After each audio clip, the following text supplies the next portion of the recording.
getting ready for the third period here. Bruins, Blues tied at 2 apiece. Keefe, my quick synopsis, first period kind of even, right? Second period, I thought the Bruins blew the doors off them. Yeah, Bruins were really good. And in fact, kind of a weird game. Like they had some chances that they couldn't capitalize on. Same with the Blues. Some dumb penalties by St. Louis. That was one thing. Certainly you couldn't ignore the cross-check, couple of bad cross-checks. And Bruins going 1 for 4 on the power play. So didn't really make them pay until that last one. Great individual play by McAvoy. Yeah, and speaking of the cross-check, by the way, my favorite moment of this game is Edmondson cross-checking David Backes in the face and then acting upset that Backes dropped to the ice when he got cross-checked in the face. I don't know why he was so upset. I was like, by the way. I was going to say, Backes not really known for flopping. I was not really prepared for them to call out David Backes for that, but there is some, there's some bad blood already starting to kind of be created here early on in game one. Of course, we know Stanley Cup final, you're not going to have a lot of fights. You're not going to have a lot of knuckleheaded stuff because you don't want to put the other team on the one-man advantage. So I don't know how much extracurricular shit that we'll see here in this series, but it has been a little toasty already in this first game. By the way, Memorial Day, we'd be remiss if we didn't say thanks to those who gave the ultimate sacrifice on this holiday. Of course, a lot of people going to cookouts, drinking beer, eating food. So just want to remind people why we had the day off today. As far as tonight's show, Keefe and I, we walk into tonight's third period. I believe, Keefe, we are 3-0. We're undefeated on Fancred. So this is the biggest challenge by far of our Fancred tag team action since we began. Absolutely right. I mean, this is really what's at stake here tonight, Nick. We have the perfect postseason going here on Fancred. So hopefully we'll keep it going. When it was 2-0, and I knew we were going to be on the third period, it was getting a little dicey, but Bruins fought back nicely, and now we got what should be a great 20 or 19 minutes here. Yeah, and of course you can weigh in on chat. You can chat with us, and also don't forget about the fan line. All you got to do is click that button, and you're all set to go. Felger, we will hopefully hear from him. It's really depending on his setup. And as we know, Felger still has not figured out the year 2019. So he has some issues technologically. We'll see if technically he can get hooked up with us tonight. Hopefully, like I said, he does.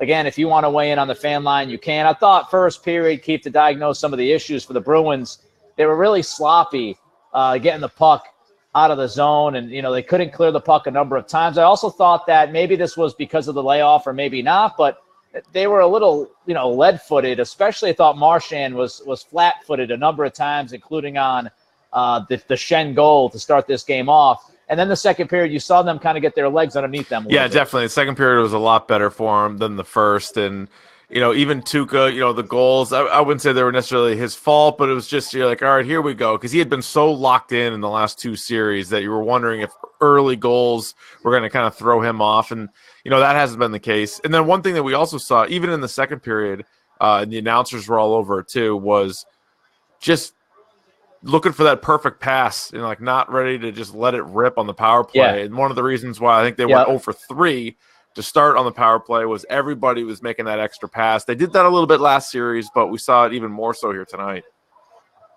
Yeah, Pastrnak was a victim of that again. That first power play of the night looked like he had a shot, did not take it.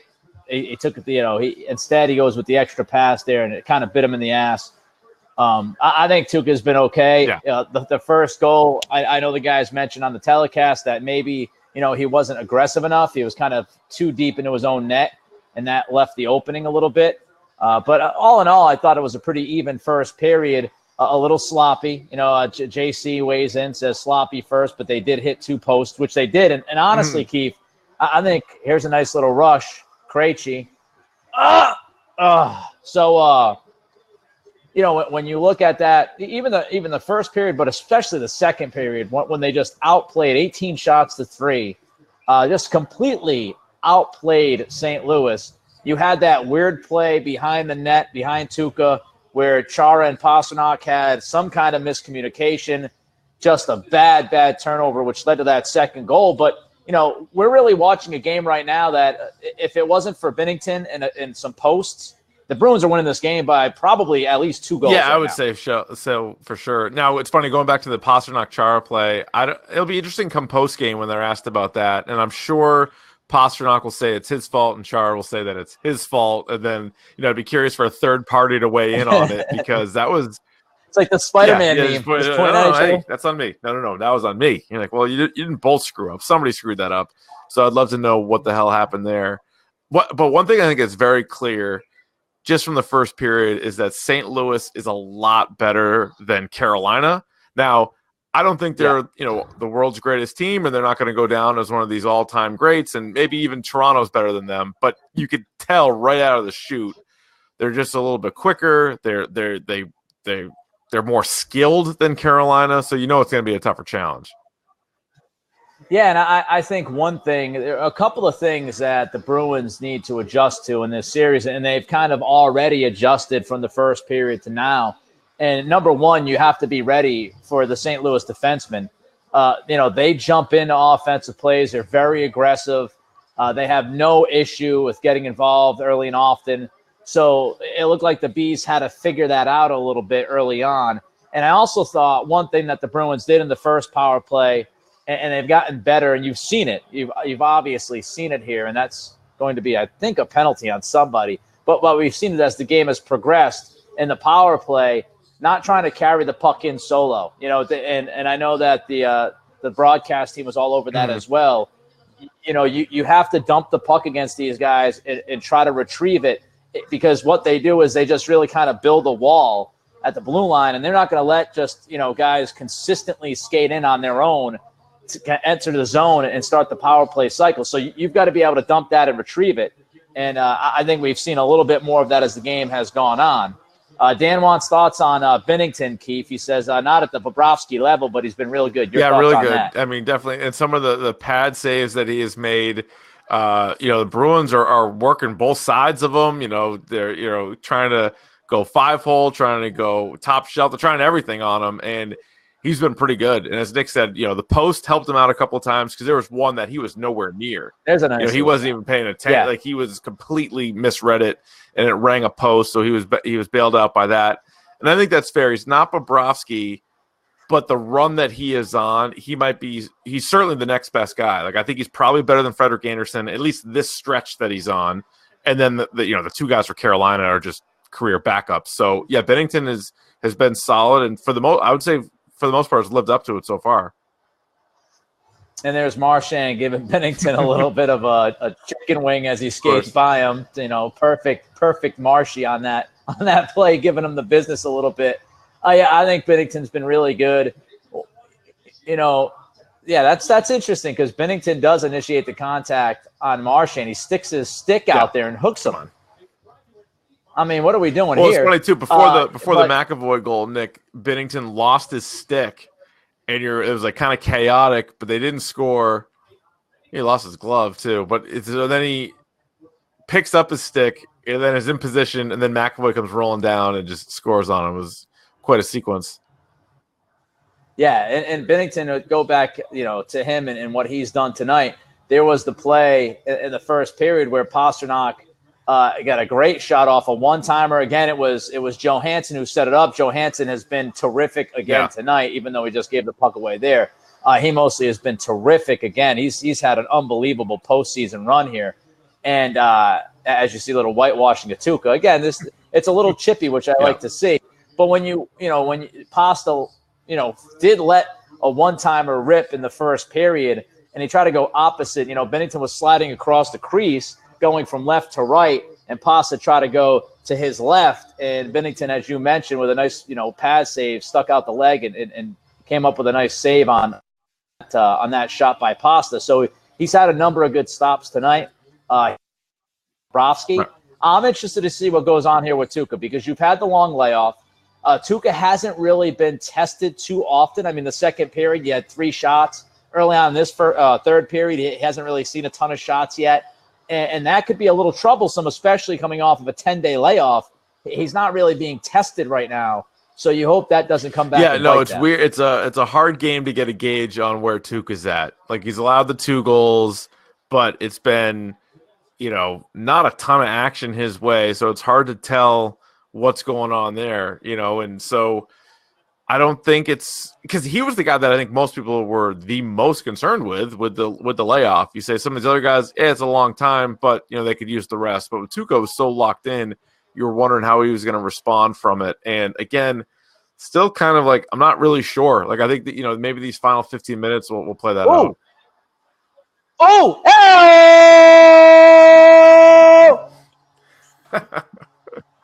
There we go, right, baby. There we go. And that's so, the other point that we hadn't gotten to yet is the forecheck. I thought the first period, the Bruins, they were not aggressive with their forecheck, and that changed on a dime in the second period. And there you have it now again. The forecheck kind of gets this thing going. Corrali keeps the puck in. Bennington gives up a little bit of a rebound, chest high. Achari keeps it alive. Corrali with the dirty goal up in front. And that is just, that is what this line does, right? I mean, you had a bad turnover by St. Louis. They keep forechecking. They keep it in the zone. They keep the puck alive. Bennington isn't able to corral that shot up against his chest to force a face-off. Puck's on the ice. And there's that line again, man. Achari and Corrali and Nordstrom, those guys just playing their ass off the entire postseason, and they're rewarded here. Bruins up now 3-2 or 14-39 It's been a left. theme all postseason long is how all four lines will score for you and how good the fourth line has been. And remember, Sean Corrali was hurt at the very beginning of the playoffs, didn't have him. Then you had Wagner for a little bit, and then Wagner went down. So now you got, these three guys going out there, and you can match them up with the top pair, the top line for the opponent. You can put them out there, and you can hope that they can score. I mean, it's pretty crazy what they've been able to do. Yeah. Yeah, and you saw Cassidy rolling out with them tonight to start. He knows. He feels it.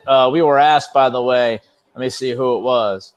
It's Steve. Steve asking about the physicality of the game so far and who do we think has the edge there. Yeah, I think, again, the first period, the Bruins were kind of caught off guard. I think some of that had to do with the 10-day layoff. They were a little slow out there. And, it was like the lights went on. And I don't know how you felt after that first period, Keefe, but I felt, hey, listen, they did a number of things not well in that first period. They were slow-footed. They were turning the puck over a little bit. They weren't clearing. They weren't clean on trying to clear the puck out a number of times. But to go into the locker room, the dressing room, down, 1-0 at home, playing the way they played in the first period, I felt pretty good about where they were. Yeah, it's funny. I was thinking that both teams were probably happy, like in a weird way. Like you go 20 minutes, St. Louis has a lead on the road, so that alone has to be pretty good. But if you're the Bruins, it was not your best 20 minutes, and you withstood it, and you were only down 1, and so with so much game to go, and even with St. Louis scoring early in there, the fact that the Bruins were able to respond as quickly as they did, you knew you got yourself a game. But yeah, down 1-0, I said, okay, fine. You kind of knew that, the Blues had 6 days off. The Bruins had 11. So if they could withstand that first period, get the home crowd behind you, they're going to be okay. Yeah. Yeah. And the Connor Clifton goal, we haven't even talked about that, was so gigantic. Awesome. I mean, they're down 2-0. They come right back with that goal. Let's head out to the fan line. Again, you can join us here on Third Period Live on Fancred. Keefe from EEI, Nick Cattles from ESPN Radio. Let's go to Ed in Somerville, who's on the fan line. We'll get him ready to go. And there's Ed. Ed, what's up, man? How you feeling about this one so far? Pretty good. I'm like, that Clifton goal woke everybody up. But I'm like, from the Blues perspective, I think this is the first team that they can't out physical. They had San Jose, Dallas, but the Bruins think they match them physically. No, I agree for sure. I mean, this is definitely their toughest challenge of the postseason. They didn't have to face Nashville. And then even with San Jose, they were undermanned. I mean, they didn't have all their guys. And obviously they were a quick team, but they don't have the physicality that the Bruins have. And I know everybody said how these two teams are kind of similar. And you're like, well, that's true, but the Bruins are just a little bit better than St. Louis at everything. Right. Just good. Yeah. Especially that goal woke us up. Just Clifton, we were going in, Clifton scored that little fluky bounce goal, then it kind of woke everybody up from there. Yeah, for sure it did. Yeah, it definitely did. Ed in Somerville, thanks for the call on the fan line, buddy. Again, you can do what Ed just did. All you got to do is just click the top right corner on that black button. You're good to go. You join Keefe and I the Clifton goal was huge. And listen, we could sit there and say, oh, it was a fortunate bounce. But let's be honest with what's been going on in this game. The Bruins have outplayed the Blues after that first period. I would say thoroughly outplayed them to this point. And, you hit a couple of posts. So you get a couple of bad bounces. The Blues got good luck, and then you got some nice luck on that little bounce, kind of weird bounce goal from Clifton to make it 2-1. Dan has a question for you, Keefe. What were our thoughts? I'll lead off with you on the scrimmage that they had. I saw that from down here in Virginia. Pretty amazing, man. I tweeted it and said, never doubt the passion in Boston, obviously. But Dan asks you, do you think that scrimmage helped or hurt? Honestly, it was probably neither. I thought because it was such a weird circumstance to have so many days off, I'm fine with them trying something. And I don't think it started out that way. I think it was, all right, maybe they're going to do something at the Garden, because Bruce Cassidy talked about, all right, we got to do something. Maybe we'll prepare like it's a game. And then from there, it sort of took off into this, hey, we'll sell tickets and we'll bang out the Garden. And so that was cool that they did that. They needed to do something, so I'm okay with it. But if you saw some of it, it was not very intense at all. And guys were changing teams, and there wasn't even numbers on the players. It was like, hey, you know what? Right. You're trying something new. I'm all for it. I thought it was a fine idea, but I don't think it has much of an impact. All right, back to the action. That was a shitty penalty that was just called on Krejci. Yeah. So this is a huge penalty kill for the Bruins. And listen, it's a bad call. When you start slipping and sliding on the ice and your level change happens, that's not on Krejci. I mean, that's a brutal miss. Barely touched him. But when you're the referee and you don't see, it's obvious they didn't see the slip on the skate there, which did change the level. What you see is Krejci, elbow to head, and now that's what you're going to react to, right? So tough penalty, but let's see if the Bees can do what they've done a lot this postseason, which is deal with it with a very good penalty. So we'll see what happens. Already halfway through. Tough penalty to go against you, but you can't worry about that stuff. You got to be able to play through it. And there's Tuukka with a nice stop there on that one-on-one try for St. Louis. So Tuukka with a big stop there. 45 seconds left to go here on the penalty kill. I think overall too, some of the calls for both sides. And, not to just talk about the refs too much. I know we've done a few of these where there's been some bad calls, but I just feel like it's a little soft, like some of the penalties. Again, not really favoring anybody, just that, all right, it's Stanley Cup. It's going to be physical. What are we doing here? I feel like there's been way too many penalties already. Right. Nice play along the boards by Nordstrom there. And, Joakim Nordstrom right there is pretty much a one-man penalty kill. He keeps it up again. He keeps it along the boards, keeps battling. He soaked about 20 seconds off the clock just because he's playing stronger than St. Louis.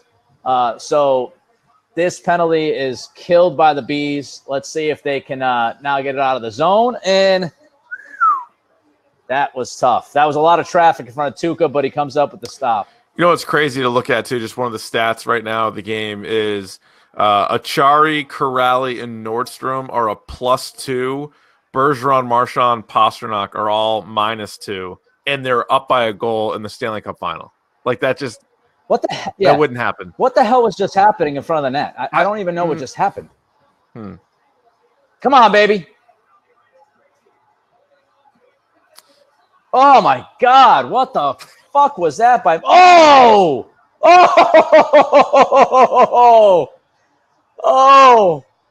that was Krug.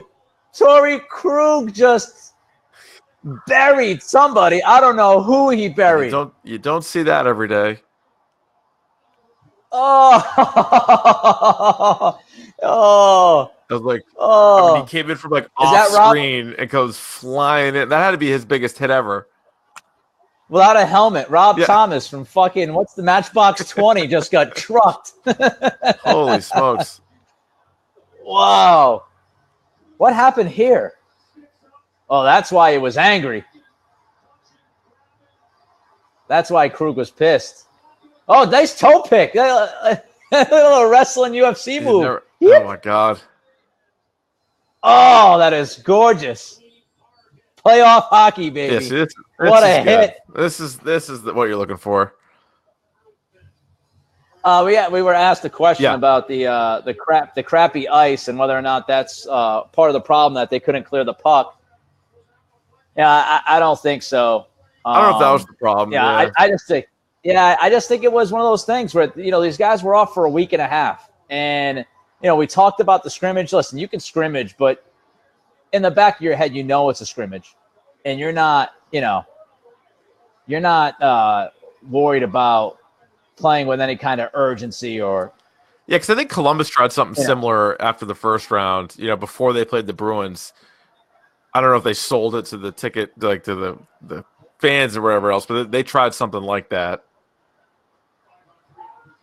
Yeah, and listen, if you're Cassidy, you got to try to figure out something to do, as the Bruins could get a little bit of a rush here, but I think they're a little out of juice, so they just plop it down and allow Heinen to do some work. But, Cassidy, at that point, you're trying to figure out a way to get some kind of rhythm back for your guys. And so, the scrimmage is not going to be ultra effective, and we saw that in the first period tonight. I mean, the team looked like they had a long layoff, which they did.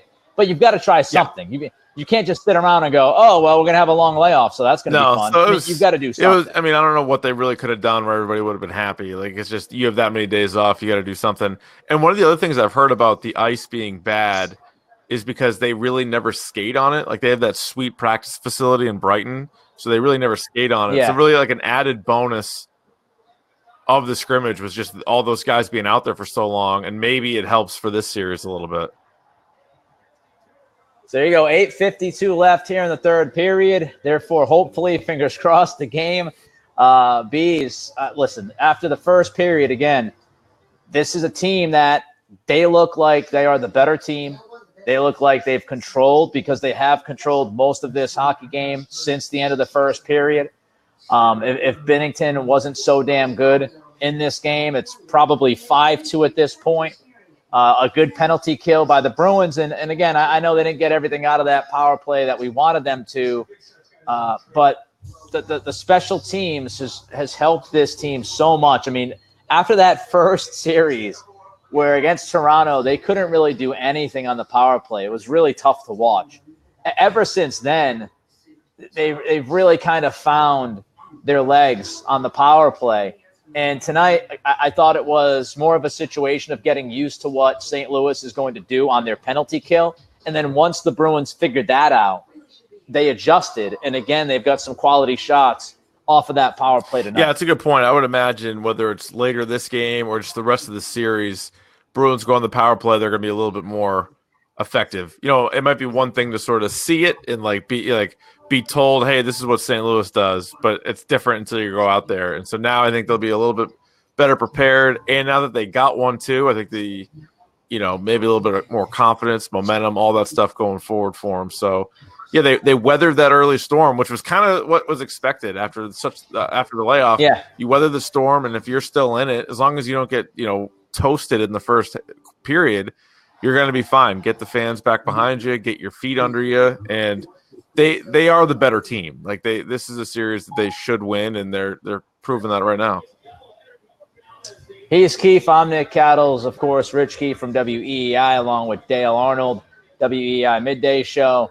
I'm down here in Virginia doing some local stuff, 3 to 6 on 94.1. Also doing some national stuff on Sunday mornings with Peter Burns, best week ever, 7 a.m. until 9 a.m. on ESPN Radio. Fancred, third period live. Boston Bruins, St. Louis Blues. Final game number 1. Bees up 3-2. Again, they get a little shot there on Binnington. He has to control the puck. They'll get another face-off in the zone for them. From Frank, he chats in. Bruins did a good job getting the game under control. Looking good after the long break. Hope the rest pays dividends going forward, and this team makes great adjustments. A lot of reaction, Keefe. A lot of reaction off that Krug hit. Krug can't hit the net, but I'm glad he can hit something. That was from Jeff. That's great. Joanne says she would have been pissed too if she were Krug, as we saw what happened to Krug in front of the net, which made him a little angry. And don't get the Krug angry. It's like Hulk. Don't get the Krug angry. You wouldn't like him when he's angry. You know, you will not like everything. You got Jeff says, did Krug just inspire freaking pasta to try and take someone's head off? Wonders never cease. So, yeah, so far, so good.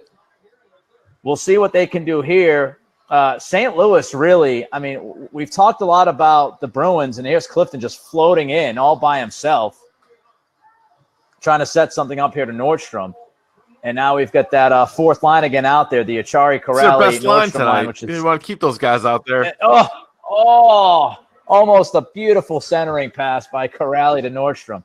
But, you know, let's give him credit. I mean, not only do you see the Bruins working their forecheck really hard, being a little bit more clean, getting the puck out, all these different kinds of things, but they've bottled up the Blues offensively. Oh, yeah. The Blues, they've pretty much been in a coma since the end of that first period. Yeah, and think about the one goal they had in the second period was really a gift. Like, again, we don't know if that was Chara's fault or Pasternak's fault, but it was pretty much a gift, getting the puck right behind Tuukka, Shen to Tarasenko, and it's a goal.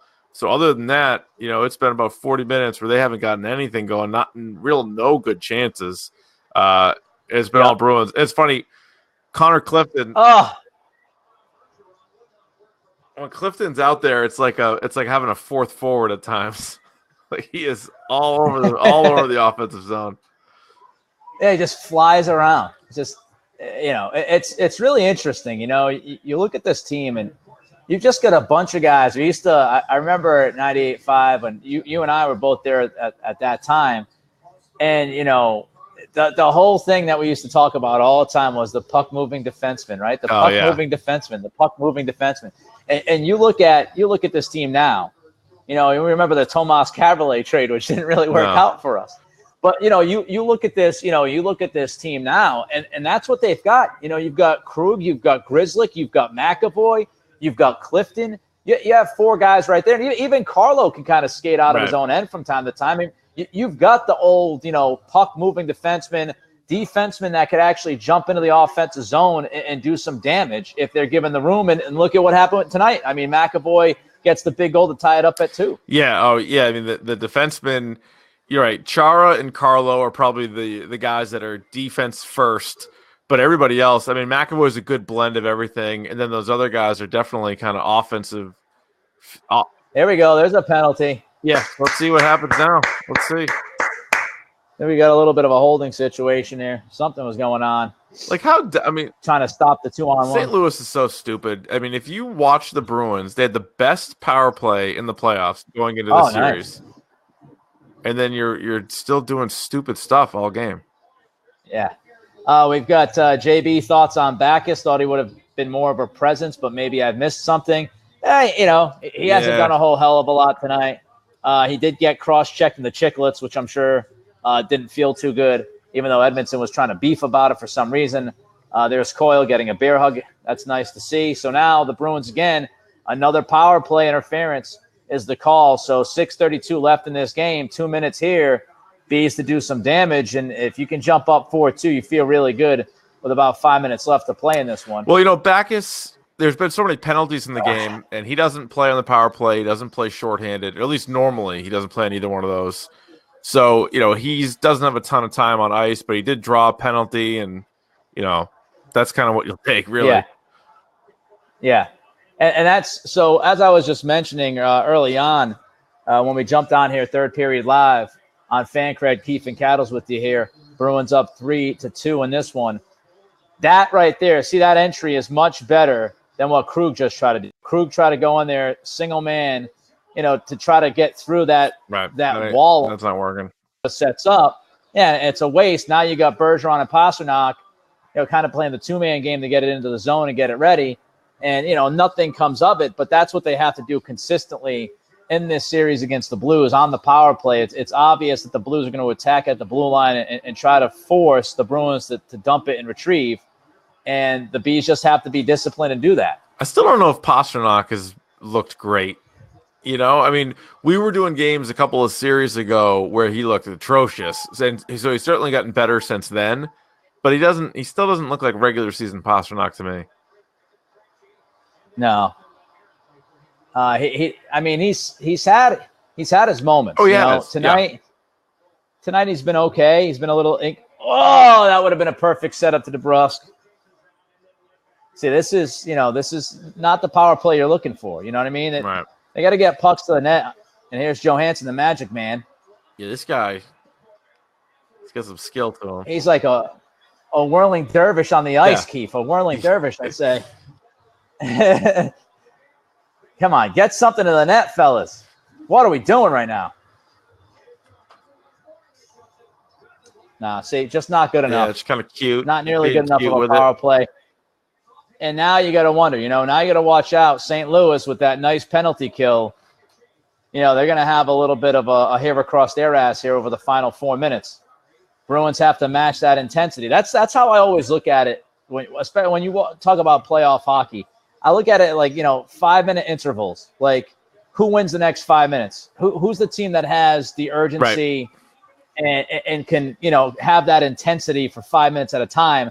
Right now, the Bruins are going to face it. St. Louis comes up with that big PK. They're now under 4 minutes to go, down by a goal. They know they're roughly 2 minutes away from pulling the goalie. Right. They're going to have that intensity and urgency. Are the Bruins going to be able to take it to that level and meet it and hopefully even exceed it being home tonight? We'll see what happens. Jeff says maybe just me, but as much as Marchand has been flying around, he's felt a tiny touch off. I thought in the first period especially, he didn't really look like he was cognizant of what was going on the ice at all times, Keith. Yeah. I thought the Braden Shen goal, the first goal of the night, if you look back at that goal, if you rewind back once this game is over and you take a look at that goal by Braden Shen, I thought for sure that Marchand was flat-footed. He was kind of lost in no man's land looking around, and Shen snuck behind him and ends up with that first goal. Yeah, I definitely don't think Marchand's been very sharp. In fact, I think the numbers kind of tell you the story in a way where the top line, each guy's a -2. Like they were out there for both of the St. Louis goals. Not that it's, each one of them is to blame for all that, but it sort of speaks to the night that they've had. Now, Marchand did hit a post where, he's an inch away from, I think, us talking about a different kind of night. Maybe they're up 4-2. He has a goal. Yeah. Maybe they got a little bit more jump in them, but this is one of those games where the top line, and they've had these. Was it game 7 Toronto where the top line doesn't do much and it's everybody else is sort of chipping in, and that's what we've seen tonight. I mean, you're getting fourth line goals, you're getting defenseman goals. They haven't needed the top line yet, and so that's a scary thing for St. Louis. If they lose this game and those guys don't do anything, it's only a matter of time till they do. Yeah. Yeah, and I think somewhat of the frustrating part, and there was that goal we were just talking about where Marchand was kind of lost.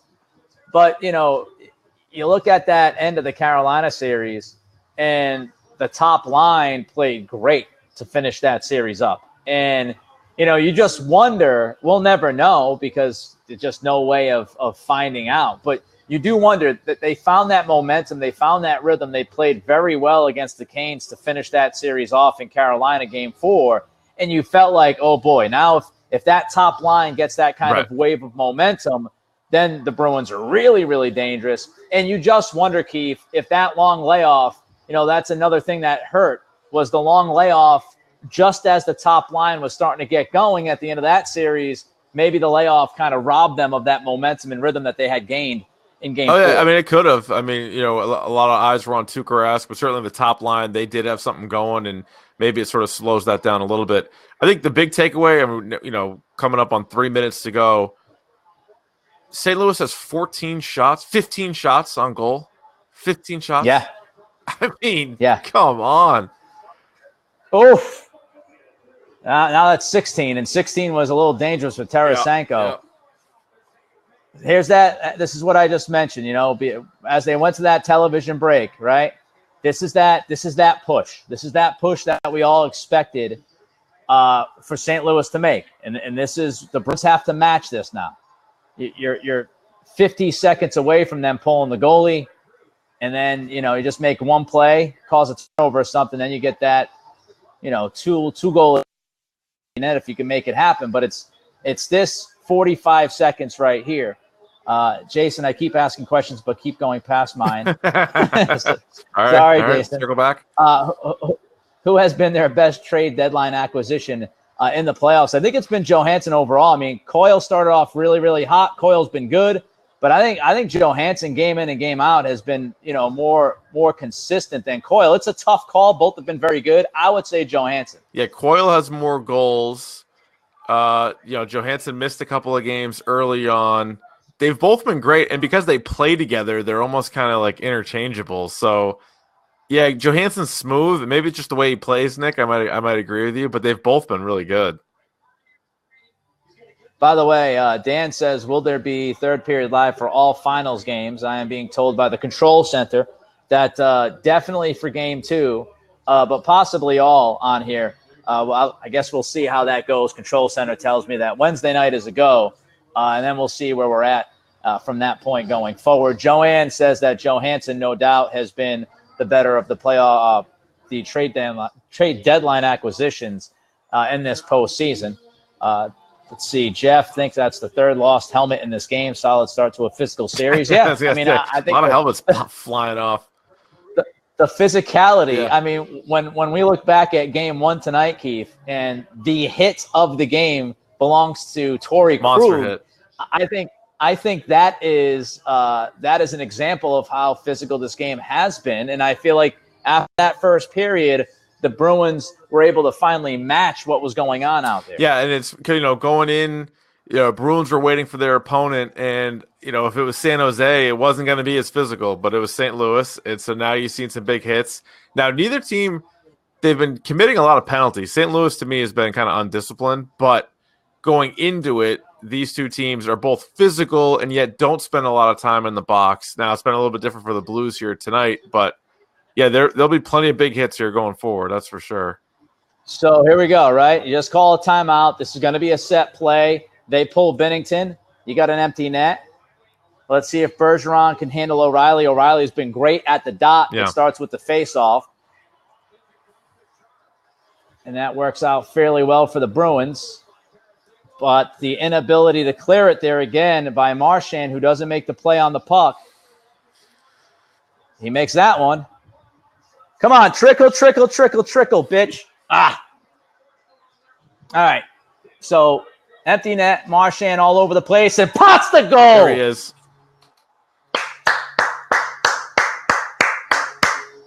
Telling you, there's Marshy. I would love to know what the scoring differential is for us, Nick, doing these third periods. Yeah, huh? Maybe our guy Cam back in the control center can figure that out. What is the... I mean, this is so because we started 2-2, right? So this is 2-zip here. I mean, obviously we're undefeated, but I'm telling you, I think the goals against fantastic.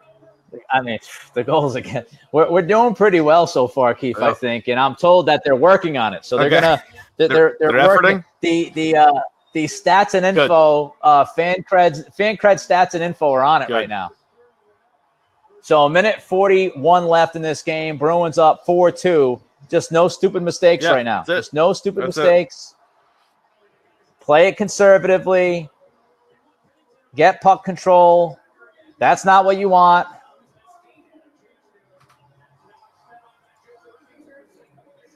There we go. Oh, Chara just got hit and he's hurting. I think Chara just caught that in the wrist. This can be a big storyline. Yeah. Chara gets hit. He blocks that shot. He drops to his knees. It looked like he was looking down at his wrist immediately. Yeah. So that's going to be the story if this score holds. What was that? It's funny because there was a lot of discussion going into the series. Could they win it without Chara? And I think the way the team is, I think they could. Like if he's out, I mean, we have no idea what happened. I'm just saying if he was out though for the next game, the rest of the series, they're in such a good spot now. And Carlos played so well, McAvoy's played so well.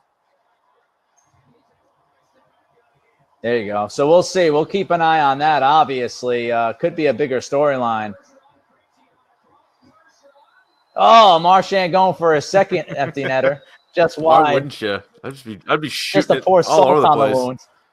Oh, I'd be the worst. As soon as the puck hits the stick, I'm letting it rip. Like that's icing. Like I don't care. Going for it.